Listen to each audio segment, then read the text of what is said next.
विद्यार्थ्यांनो, आपण मागच्या लेक्चरला या ठिकाणी सार्वजनिक खर्चाची जी काही तत्व होती ती सार्वजनिक खर्चाची तत्व अभ्यासली।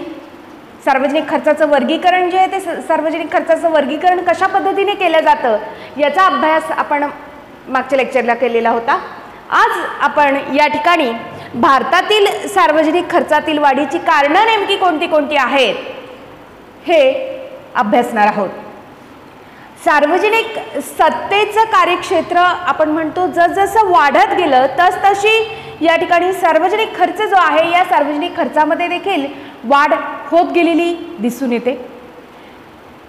21व्या जे काही शतक आहे या 21व्या शतकापर्यंत सरकारचे कार्य आणि खर्च जे आहेत ती खर्च मर्यादित होती, परंतु वर्तमान कालावधी जो आहे या वर्तमान कालावधीमध्ये सरकारच्या जबाबदाऱ्या ज्या आहे या जबाबदाऱ्यांना या ठिकाणी मर्यादा राहिलेली नाही आहे। जर्मन अर्थशास्त्रज्ञ वॅगनर हे जे होते यांच्या मतानुसार सरकारची जी काही कार्य आहेत ही सरकारची कार्य सतत वाढत गेलेली आपल्याला दिसतात आणि त्यामुळे मग सार्वजनिक खर्च जो आहे या सार्वजनिक खर्चामध्ये देखील वाढ होत गेलेली आपल्याला दिसून येते।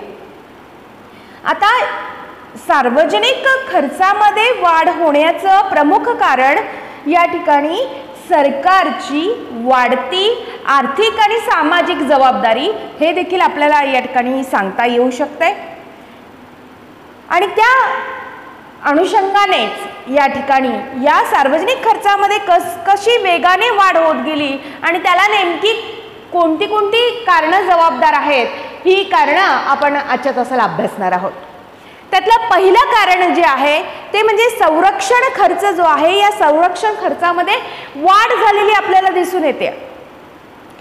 मुलांनो, परकीय आक्रमण जे आहे या परकीय आक्रमणांपासून देशाचं जे काही संरक्षण आहे हे देशाचं संरक्षण मोठ्या प्रमाणावरती करण्यासाठी जो काही खर्च करावा लागतोय त्या कारणामुळे संरक्षण खर्चामध्ये वाढ झालेली आपल्याला दिसून येते। साम्राज्यवादी आणि आक्रमक जे काही युद्ध आहेत या आक्रमक युद्धांकरता किंवा आपण असं म्हणू शकतो की संरक्षण युद्धाकरिता मोठ्या प्रमाणावरती खर्च जो आहे तो खर्च देखील या ठिकाणी करावा लागतोय। संभाव्य आक्रमणांचं जे काही स्वरूप आहे हे संभाव्य आक्रमणांचं स्वरूप या ठिकाणी समजलं जातंय आणि हे स्वरूप लक्षात घेऊन मग शांतता कालावधीमध्ये शीतयुद्धांमुळे मोठ्या प्रमाणावरती खर्च जो आहे तो खर्च करणं देखील त्या ठिकाणी आवश्यक ठरताना आपल्याला दिसतो आणि या ज्या काही सर्व बाबी आहेत या सर्व बाबींमुळे भारत सरकारचा संरक्षण खर्च जो आहे हा भारत सरकारचा संरक्षण खर्च देखील या ठिकाणी वाढत गेलेला आपल्याला दिसून येतो।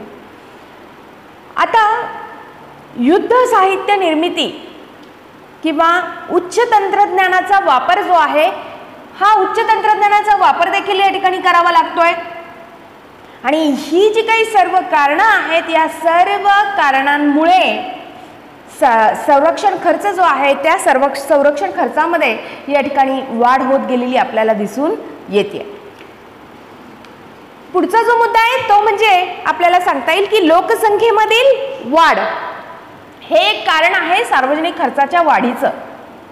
आपण बघतोय मुलांनो की भारताची लोकसंख्या जी आहे ती दिवसेंदिवस या ठिकाणी वाढत चाललेली आहे। प्रथमतः चीन हा जो काही देश होता हा प्रथम क्रमांकावरती होता। थोड्याच कालावधीमध्ये भारत हा देश आपला या लोकसंख्येच्या बाबतीमध्ये प्रथम क्रमांकावरती पोहोचणार आहे। तर ही लोकसंख्या जी आहे ही लोकसंख्या प्रचंड वेगाने वाढते आहे आणि साहजिकच याचं कारण आपल्याला सांगता येईल की शहरीकरण वाढते आणि हे शहरीकरण वाढत असताना सार्वजनिक खर्च जो आहे हा सार्वजनिक खर्च देखील या ठिकाणी वाढताना आपल्याला दिसून येतोय।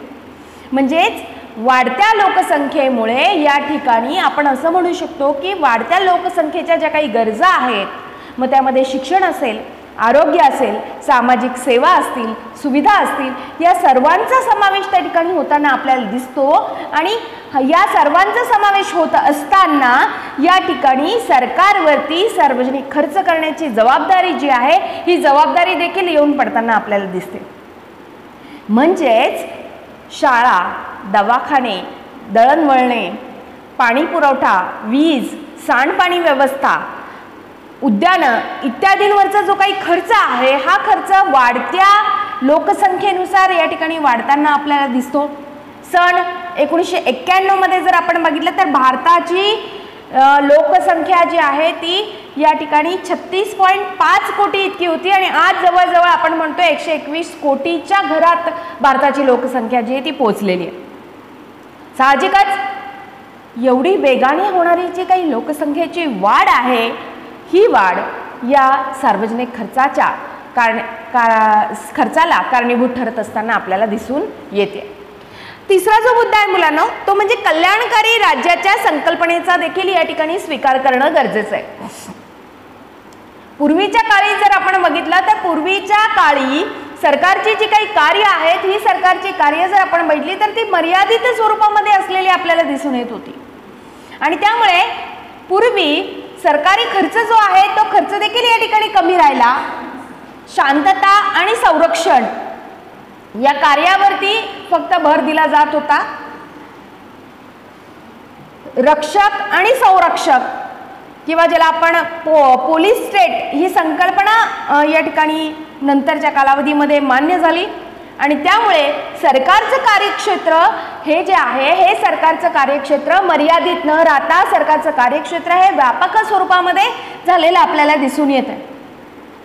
परंतु या ठिकाणी 20व्या शतकामध्ये सर्वत्र कल्याणकारी राज्याच्या संकल्पनेचा स्वीकार केला आणि पूर्वीचं जे सरकारचं मर्यादित कार्यक्षेत्र होतं ते या ठिकाणी व्यापक स्वरूपामध्ये वाढलेलं आपल्याला दिसतंय आणि त्यामुळे देखील या ठिकाणी म्हणजे भारतात लोककल्याणकारी राज्याची संकल्पना वेलफेअर स्टेटची जी काही संकल्पना आहे ही संकल्पना या संकल्पनेला या ठिकाणी मान्यता मिळाली आणि ही संकल्पना मान्य झाल्यामुळे सरकारला लोककल्याणासाठी अनेक कामं जी आहेत ती कामं या ठिकाणी करावी लागतात आणि त्यामुळे सार्वजनिक खर्चामध्ये वाढ झालेली आपल्याला दिसून येते. पुढचा जो मुद्दा आहे मुलांनो तो म्हणजे आर्थिक विकासाच्या योजना. आता आपण बघतो की सरकार या ठिकाणी 1950-51 पासून भारतामध्ये आर्थिक नियोजन जे आहे या आर्थिक योजनेला नियोजनाला सुरुवात झाली. म्हणजेच पंचवार्षिक योजना ज्या आहेत या पंचवार्षिक योजना या ठिकाणी आखल्या जाऊ लागल्या आणि या पंचवार्षिक योजनेमध्ये मग आर्थिक विकास हे उद्दिष्ट डोळ्यासमोर ठेवून विकासाच्या योजना ज्या आहेत या विकासाच्या योजना या ठिकाणी तयार करण्यात येऊ लागल्या, त्यांची अंमलबजावणी करण्यात येऊ लागली.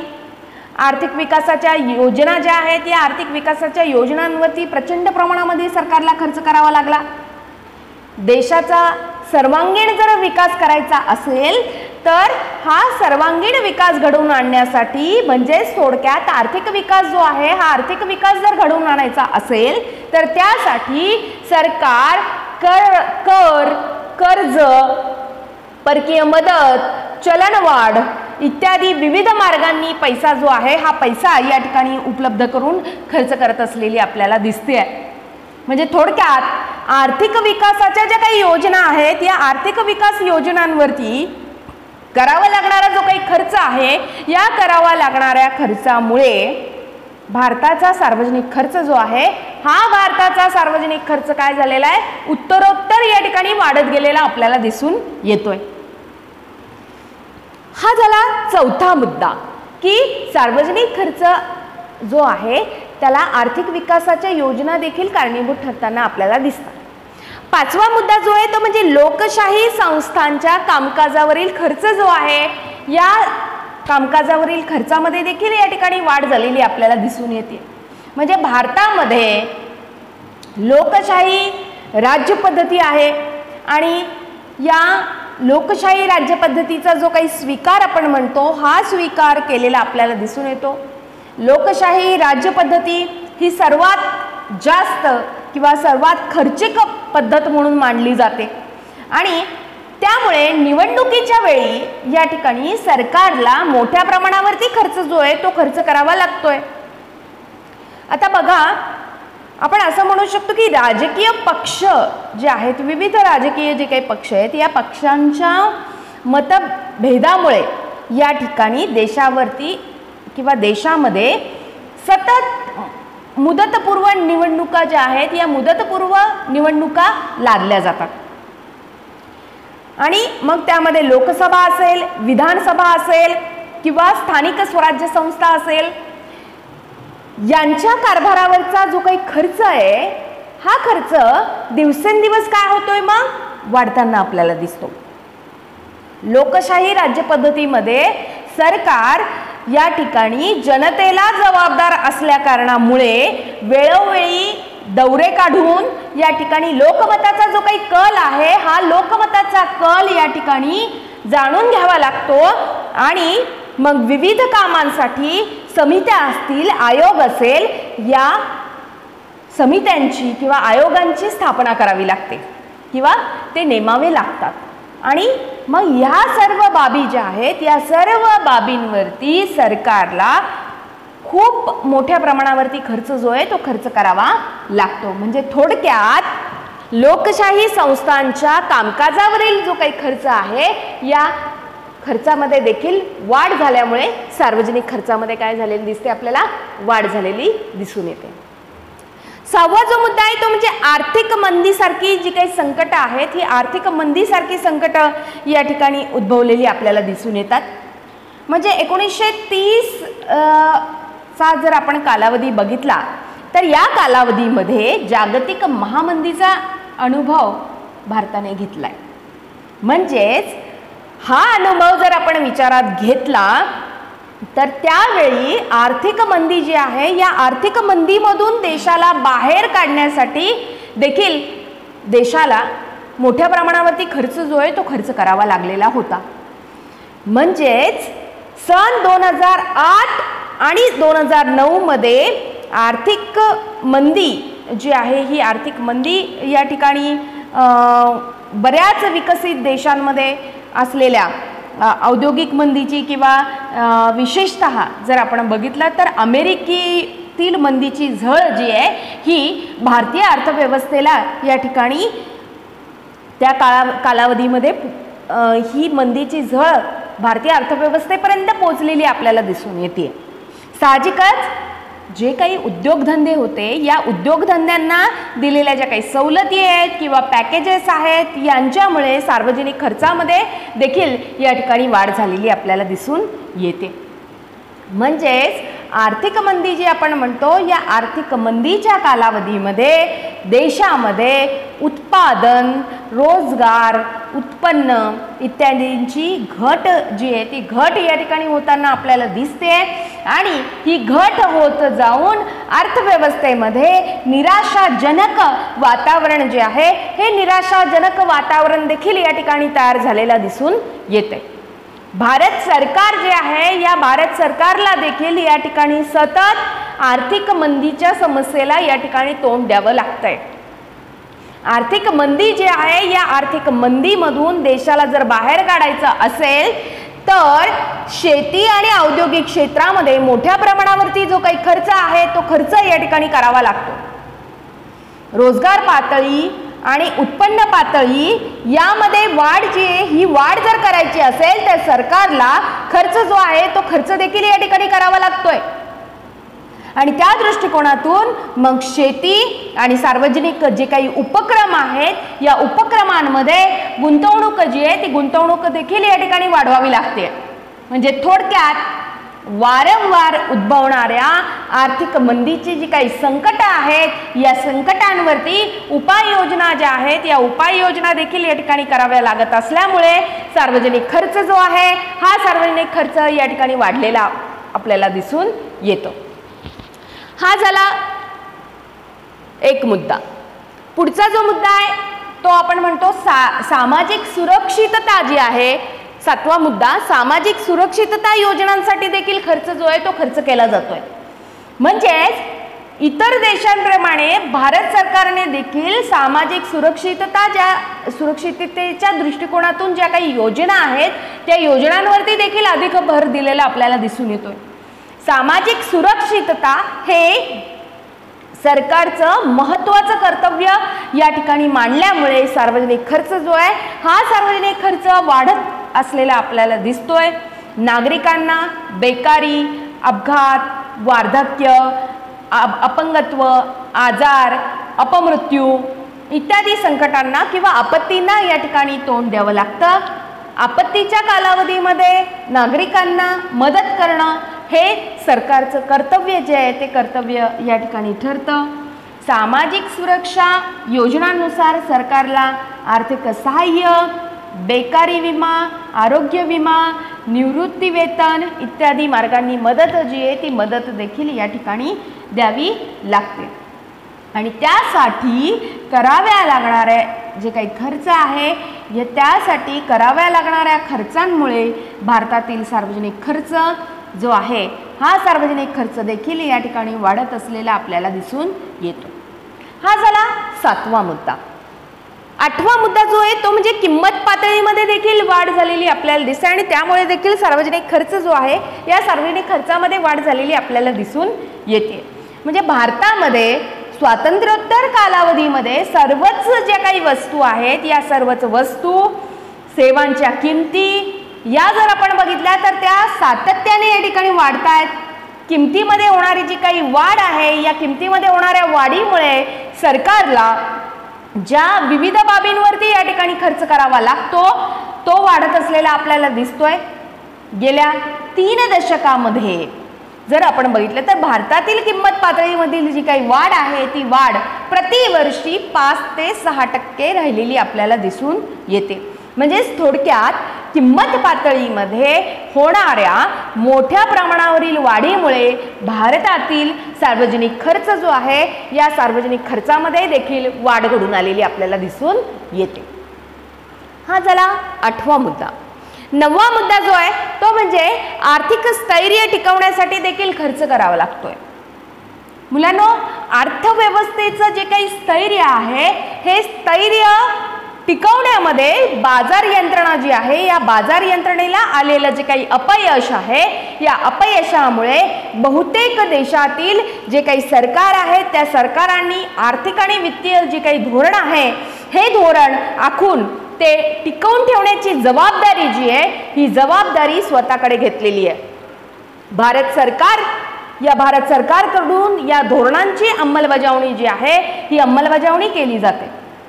संपत्ती आणि उत्पन्नामधील जी काही विषमता आहे ही विषमता कमी करणं, गरिबांना अर्थसहाय्य देणं, रोजगार आणि उत्पन्न पातळी यामध्ये वाढ जी आहे ती वाढ घडवून आणणं, उत्पादन वाढीला चालना देणं इत्यादी दृष्टिकोनातून भारत सरकार आर्थिक आणि वित्तीय धोरणांची आखणी जी आहे ही आखणी या ठिकाणी करताना आपल्याला दिसते आणि अंमलबजावणी करताना देखील दिसून येते.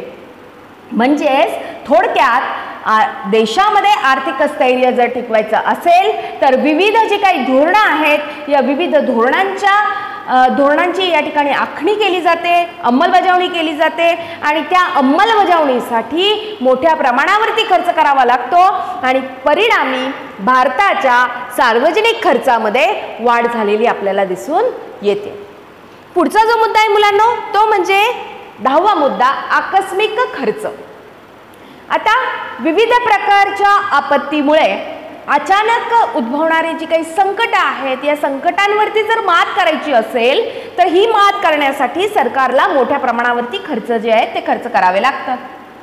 उदाहरणार्थ जर सांगायचं झालं तर अवर्षण आहे, महापूर आहे, दुष्काळ, आग, भूकंप, युद्ध, अतिवृष्टी, कर्जमाफी, कृषी अनुदान हे सगळं काय आहे म्हणजे हे अवर्षणामुळे उद्भवलेले परिस्थिती आहे आणि या सर्व परिस्थितींवरती जर मात करायची असेल तर मात करण्यासाठी सरकारला कमी व्याजदराने कर्ज पुरवठा करावा लागतो, कर्जमाफीचं धोरण स्वीकारावं लागतं, कृषी क्षेत्रातील शेतकऱ्यांसाठी कृषी अनुदानं या ठिकाणी द्यावी लागतात. म्हणजे या स्वरूपांमध्ये या ठिकाणी मदत जी आहे ती मदत शेतकऱ्यांना केली जाते आणि त्यासाठी खर्च जो आहे तो खर्च करावा लागतो. अपघातग्रस्त जे आहेत या अपघातग्रस्तांना सहानुभूती म्हणून आर्थिक मदत जी आहे ती आर्थिक मदत देखील या ठिकाणी करावी लागते. आग किंवा भूकंप यासारखी जी काही परिस्थिती निर्माण होते या परिस्थितीवरती देखील मात करून अर्थव्यवस्थेच्या पुनर्वसनासाठी खर्च जो आहे तो खर्च देखील या ठिकाणी भारत सरकारला करावा लागतो. म्हणजेच भारत सरकारला दरवर्षी कोणत्या ना कोणत्या ही आपण जी सगळी कारणं बघितलीत किंवा जी आपण उद्भवणारी परिस्थिती बघितली, त्या कोणत्या ना कोणत्या परिस्थितीला भारत सरकारला या ठिकाणी दरवर्षी या आपत्तींचा सामना जो आहे तो सामना करावा लागतो आणि त्याचा परिणाम असा होतो की भारतातील सार्वजनिक खर्चामध्ये वाढ झालेली आपल्याला दिसून येते. आणि शेवटचा मुद्दा आहे तो म्हणजे शासकीय कर्जांवरील खर्चामध्ये देखील वाढ झालेली आपल्याला दिसून येते. सन 1950-51 पासून आपण म्हणतोय भारत सरकारने आर्थिक नियोजनाचा स्वीकार केला आणि तेव्हापासून पंचवार्षिक योजना ज्या आहेत त्या आखल्या. आता या विकास योजनांवरचा जो काही खर्च आहे तो खर्च भागवण्यासाठी देशामध्ये आणि परदेशांमध्ये देखील मोठ्या प्रमाणावरती कर्ज उभारणी जी आहे ती कर्ज उभारणी करण्यात आलेली आपल्याला दिसते. सन 1950-51 ते 2010-11चा जर कालावधी आपण बघितला तर भारत सरकारचं जे काही कर्ज होतं ते 2054 कोटी रुपयांवरून 28,98,799 कोटींपर्यंत पोहोचलेलं आपल्याला दिसतं. 2010-11 मध्ये या ठिकाणी 2,48,664 कोटी इतकी रक्कम आपण खर्च केलेली आहे.